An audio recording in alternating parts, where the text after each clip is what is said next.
Saroj Singh ठकुरीजीको inside the बङ्कर त धेरैजनाले हेरिसक्नुभयो होला, नहेरेको हुनुहुन्छ भने नि प्लिज हेर्नु है।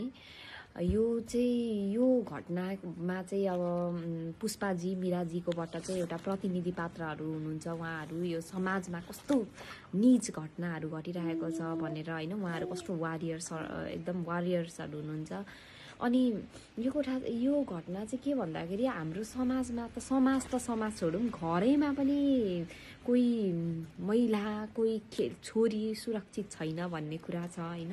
6 वर्षको उमेरमा खेल्ने रमाउने बुवाको न्यानो माया पाउने उमेरमा त्यो घटना घट्नु अनि 18 वर्ष नपुग्दै 200 जना अथवा 200 पटक त्यस्तो घटना भन्दा धेरै होइन, कति अगिन्तित होइन, गन्न पनि नसक्ने गरी त्यस्तो घटना घट्नुमा कस्तो भएको थियो होला उहाँलाई है। यो सोच्दाखेरि पनि एकदम टचर फिल हुन्छ होइन।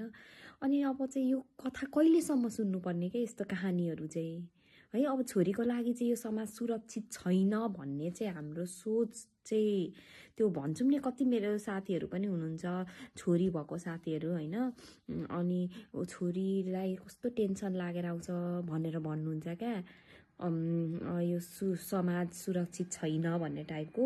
तर के हामी चाहिँ छोरालाई चाहिँ समाज सुरक्षित बनाउन, मलाई चाहिँ छोराको आमा भएको नाताले मलाई चाहिँ र हरेक आमालाई होस्, छोराको आमालाई चाहिँ के होस् भन्दाखेरि बरु त्यो टेन्सन त्यो भार होस् क्या, कसरी चाहिँ मैले मेरो छोरालाई चाहिँ यो समाज सुरक्षित बनाउनको लागि चाहिँ कसरी म प्रयास गर्न सकौँ, कसरी बनाउन सकोस् भनेर चाहिँ अब चाहिँ भार चाहिँ छोरा भएकोहरूले लिनुपर्छ जस्तो लाग्छ कि होइन। मैले भनेको मतलब त्यो केटाहरूले चाहिँ लिनुपर्छ त्यो भार चाहिँ जस्तो लाग्छ क्या। छोरीलाई सुरक्षित छैन भन्दा पनि अब चाहिँ हामी सबै मिलेर छोरालाई पनि सिकाऊ छोरीलाई पनि सिकाऊ होइन। समाज त्यति बेला हुन्छ होइन जब सुरक्षित हुन्छ क्या वातावरण।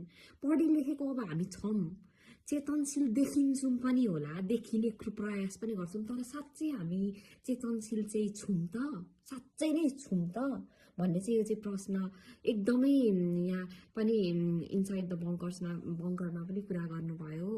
उहाँको नामै मैले बिर्सेँ, जीवनराज सापकोटाज्यू जस्तो लाग्छ होइन। अनि त्यही त। अनि अर्को कुरा भनेको बलात्कार किन हुन्छ भन्ने यो एउटा पनि अर्को क्वेसन हो होइन। मलाई चाहिँ के लाग्छ भन्दाखेरि पावर, मिसयुज अफ पावर। किन भन्दाखेरि धेरै यस्तो घटना घट्ने भनेको चाहिँ नि जुन पीडकहरू हुन्छ नि, पीडितको उसमा कम्पेयर गर्ने हो भने पीडक चाहिँ अलिकति अप्पर क्लास अथवा अप्पर राजनीतिक पावर भएको, जात जाति अथवा आर्थिक हिसाबले होइन भनेपछि दबाउन खोज्न सक्नेहरूले चाहिँ यो चाहिँ केही पनि होइन भन्नेहरू चाहिँ धेरै हुन्छ क्या। त्यही भएर मेन एउटा कारण भनेको चाहिँ मिसयुज अफ पावर नै जस्तो लाग्छ। हजुरहरूलाई चाहिँ किन यो कारण हुन्छ? मलाई एकदम, म अस्ति मेरो हस्बेन्डलाई पनि सोधेको थिएँ क्या, वाइ डज रेप ह्यापेन भनेर क्या।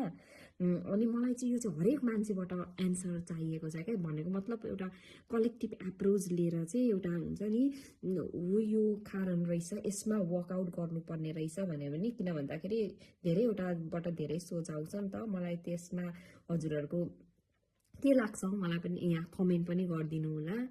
र आउने दिनमा यस्तो घटनाहरू चाहिँ घट्न नपरोस्। इनिसा बिक जस्तो होइन बहिनीलाई अथवा छोरीलाई होइन त्यस्तो न्याय पाओस्, हरेकजनाले न्याय पाओस्, यही छ आशा।